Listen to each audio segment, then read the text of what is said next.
Hi, I'm Matt Topham for What Digital Camera, and this is my review of the Nikon Coolpix S3100. Now, one of the major selling points of this camera is that it's only 18.4mm thick. So as you can see, even with the lens protruding, it's pretty thin. Just to give you an idea of how thin that is, here's an equivalent 14 megapixel Panasonic FX70 model.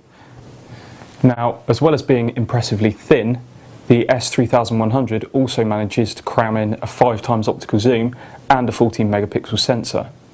This means, in theory, the S3100 will be incredibly versatile in most situations. In practice though, the 5x optical zoom does take its time finding a focal point, and the image quality, especially when it comes to the tonal range, isn't that great. However, for £129, which is pretty much budget price, it's not too bad at all. One of the major issues I had with this camera though was the size of the LCD screen. Now at 230k dots, the resolution of the screen is pretty low. One of the most annoying things I found about this was the battery indicator, which really doesn't give you a realistic display of how much life is left in the camera. Now overall, the Nikon S3100 wasn't bad for the price. After all, it does offer a 5x optical zoom and 14 megapixel sensor. However, the image quality was a little bit underwhelming, and there were a few issues with the LCD screen. As a result, we've given it 84%.